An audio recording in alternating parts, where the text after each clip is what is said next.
Welcome to WHRO's Weekly Edition.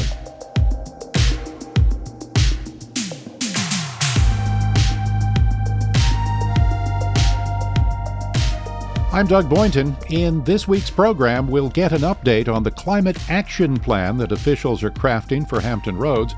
We'll hear from Norfolk Police Chief Mark Talbot on the force's staffing struggles. A Navy Chief Petty Officer has been charged with being a spy. And the Virginia Center for Investigative Journalism reports on how the opioid crisis is affecting the Commonwealth's foster care system. Virginia has a very poor history of supporting kinship care, particularly when compared with other states. But first, this news update from NPR.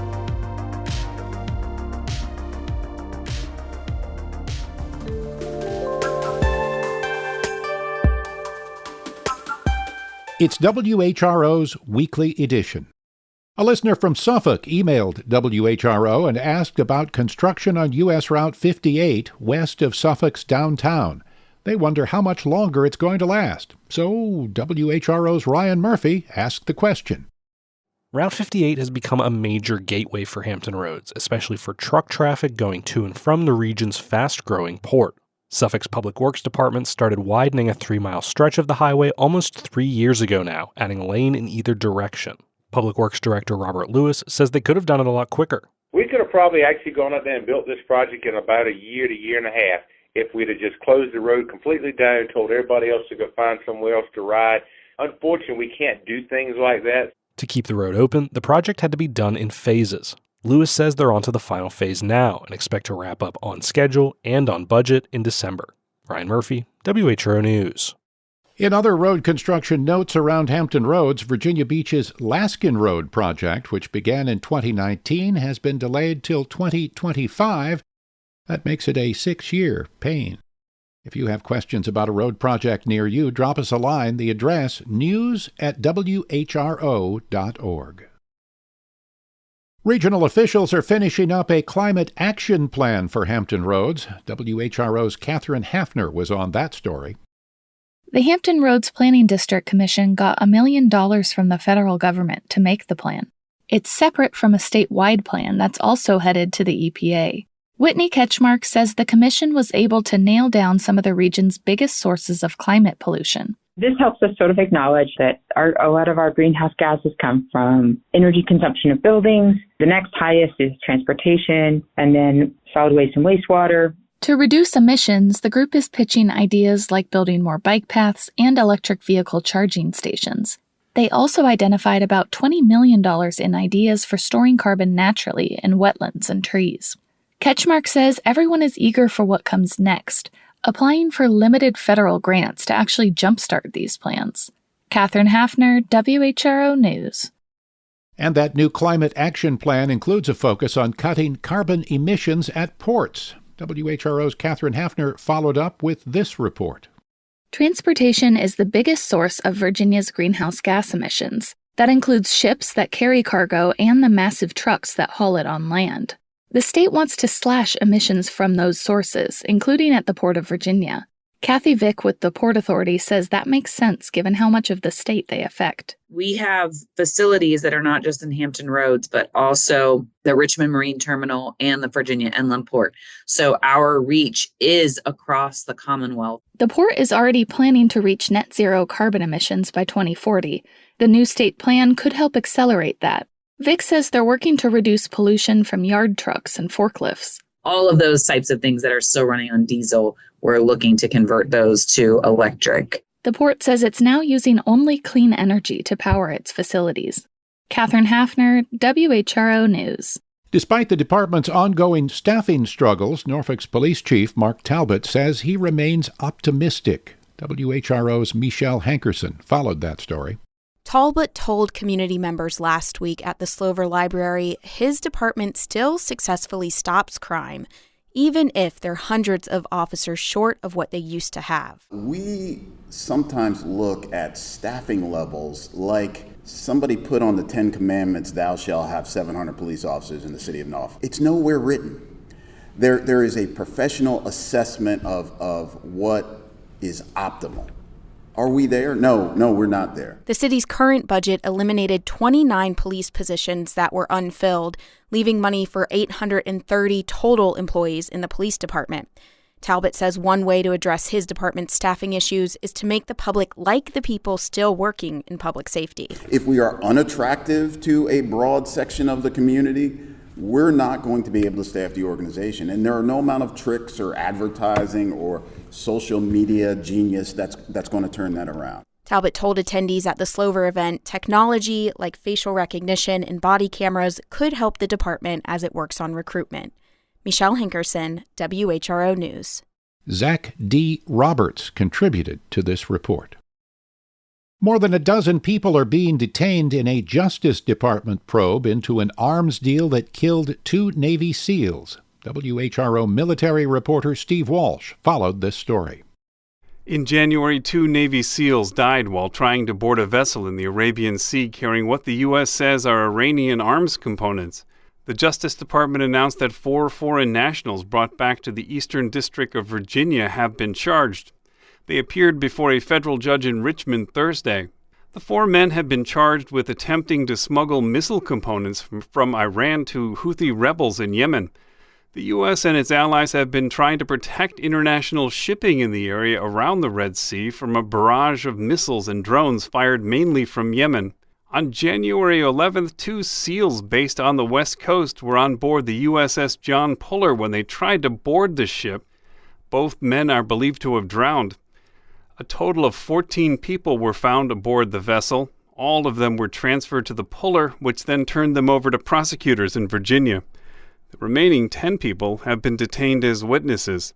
Steve Walsh, WHRO News.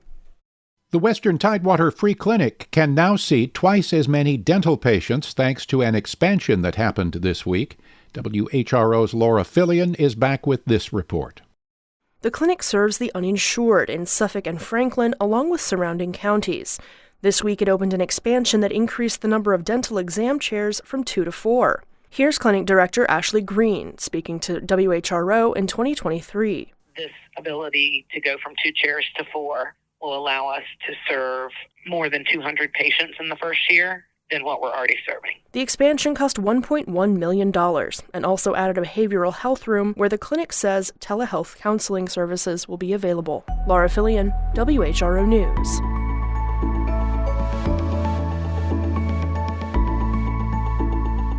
It's called a right to contraception, and the bill passed the Virginia Senate and House this week. WHRO's Michelle Hankerson sat down with State Senator Ghazala Hashmi to discuss where the bill stands and will it get past Governor Youngkin.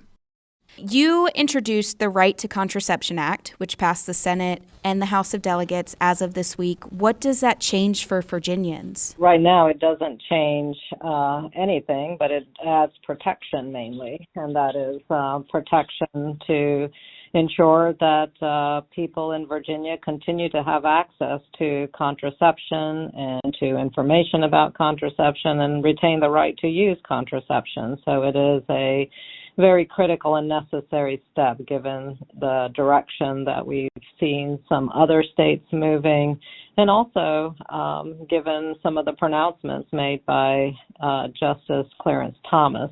So this is a protective measure that ensures that Virginians continue to have access to contraceptive care.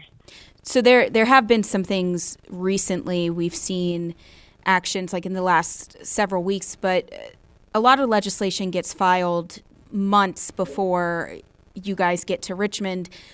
What was going through your mind when you filed this? Was there anything like in the last 6 months to a year that really alarmed you?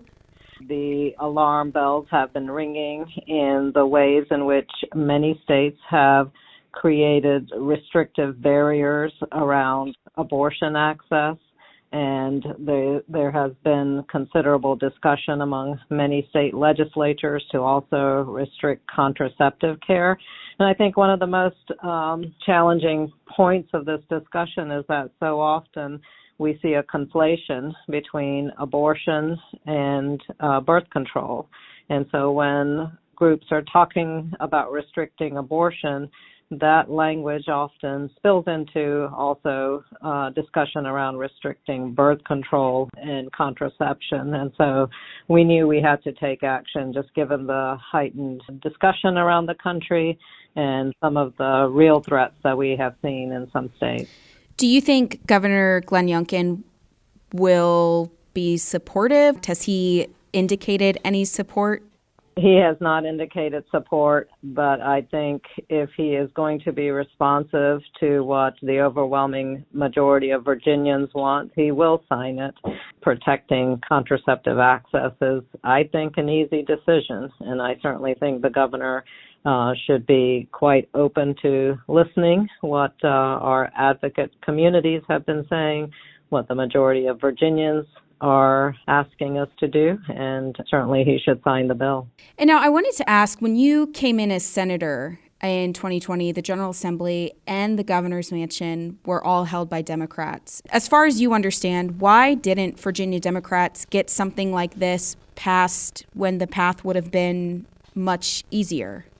You know, I don't think we recognize the urgency, especially around contraceptive protections, and no precedence has been overturned in the manner that it was by the Supreme Court. And I think we didn't anticipate that any Supreme Court in its right mind would make the kind of disastrous decision that it did with Dobbs. Even in 2020, Virginia moved to basically codify Roe v. Wade in our Constitution. We rolled back a lot of the restrictive abortion laws that were in place, the trap laws that had passed under Republican control, and we really made huge progress in 2020, and that is what has protected Virginia now in the face of what we're seeing. Virginia is the last state in the southern region to protect abortion access. We are seeing, I call them medical refugees. We're seeing medical refugees from other southern states coming to Virginia to get the kind of healthcare services that they need as their clinics are closing, as their doctors are leaving, and as they are not being provided with the essential care that every person deserves. This is WHRO's Weekly Edition. Remember, for any stories you've missed, you can visit us on the WHRO smartphone app or all social media platforms. Westminster Canterbury on the Chesapeake Bay recently broke ground on a 22-story senior living tower. Officials say the project is welcome, but it won't come close to solving Virginia Beach's growing need for senior housing. WHRO's Ryan Murphy reports. Studies show Virginia Beach already doesn't have enough affordable housing for seniors, and that the population over 65 is going to increase dramatically. There's definitely a demographic senior housing crisis developing, and that's going to explode in our city over the next 10 years. That's Ben Uncle, the CEO of Westminster Canterbury on the Chesapeake Bay. The nonprofit plans to open its new 226-unit senior living tower at the end of 2026. But Uncle says that will only address about half of the new independent and assisted living units that Virginia Beach needs. Ryan Murphy, WHRO News. A chief petty officer recently based in Hampton Roads is now charged with espionage. WHRO military reporter Steve Walsh is back with a report that says the Navy believes he gave classified documents to a foreign agent.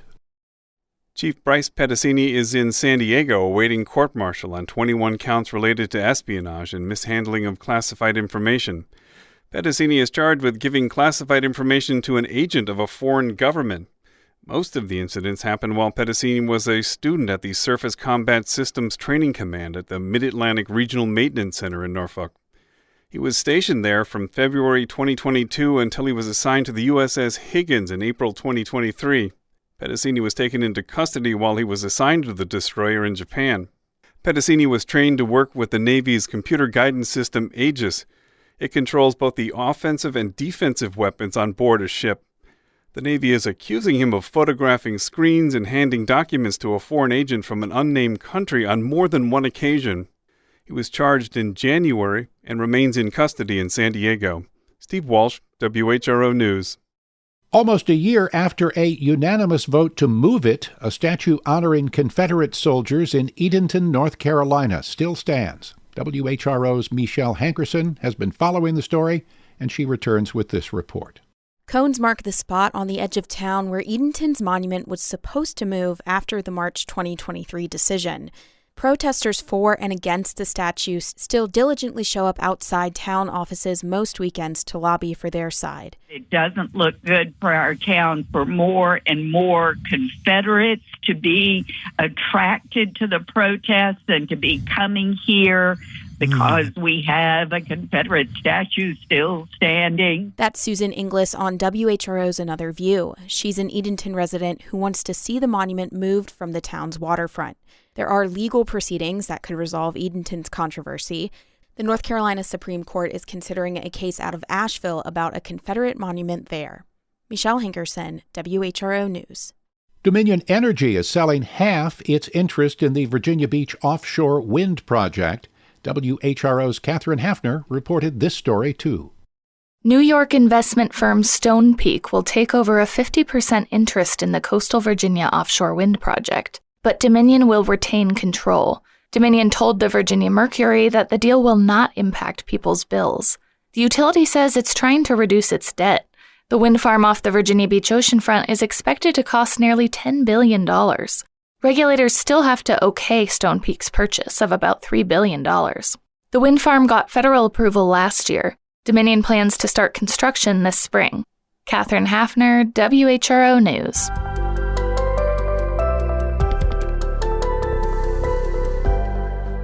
This morning, the Virginia Center for Investigative Journalism at WHRO published a report on the state's opioid crisis and its burden on Virginia's foster care system.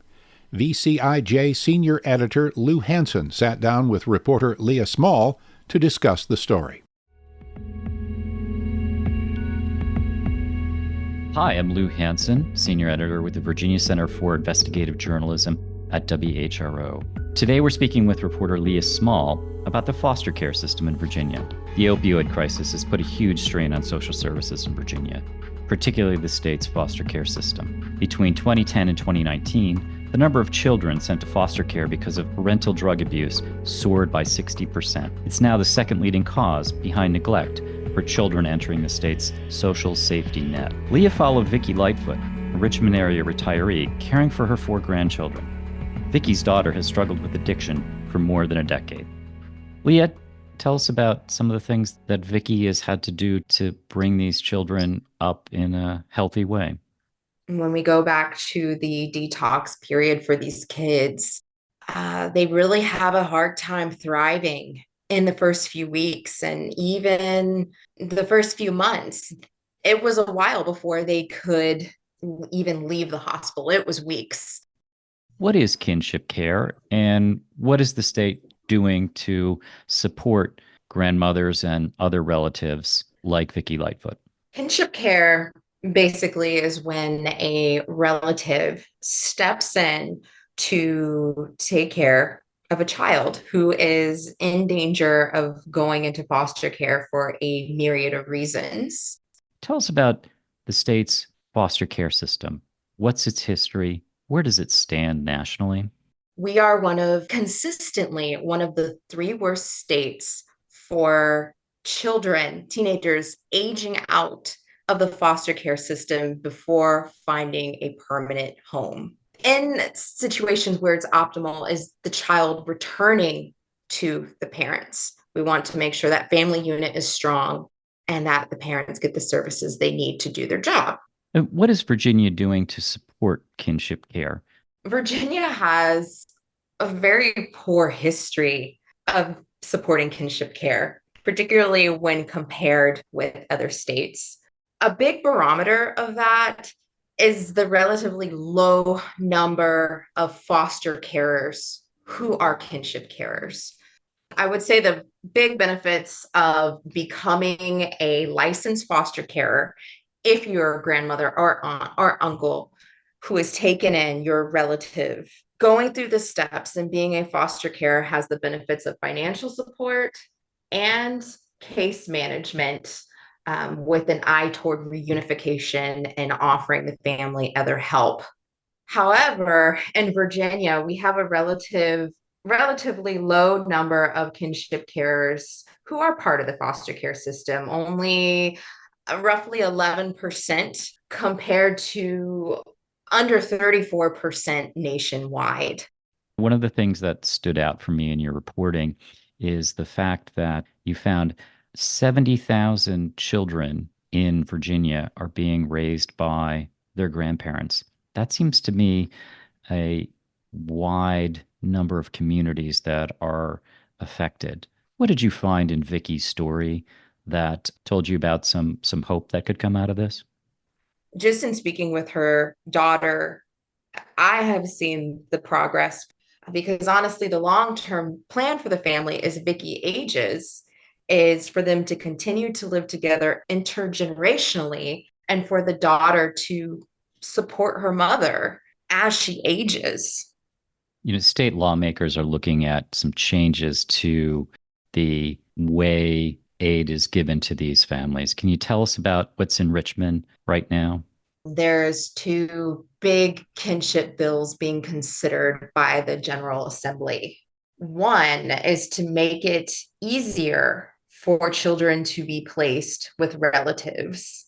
As it stands, there are certain drug offenses that would bar relative caregivers from taking in these children. What they want to do is say, hey, look, this offense, maybe you're in your 40s, 50s, and you have your life together. You haven't had an arrest or for a drug crime in decades, and you've gotten your life together and you want to take in this kid. Currently, as things are, you can't. So they really want to make those rules less strict.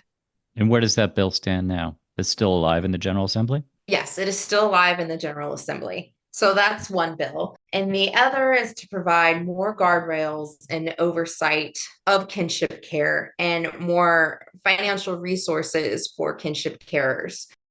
Leah, why is helping children stay with family members a better thing for Virginia as a whole and the community, as well as the children who are being brought up?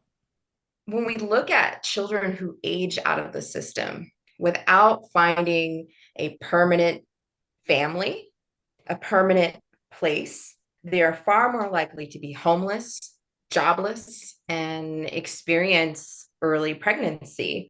Well, Leah, thank you for your in-depth reporting and covering and sticking with this issue for months. We'll continue to follow up on it. To read more about Vicky Lightfoot's story and foster care in Virginia, go to vcij.org or WHRO.org. Leah Small, thanks so much. I'm Lou Hansen, Senior Editor at the Virginia Center for Investigative Journalism at WHRO.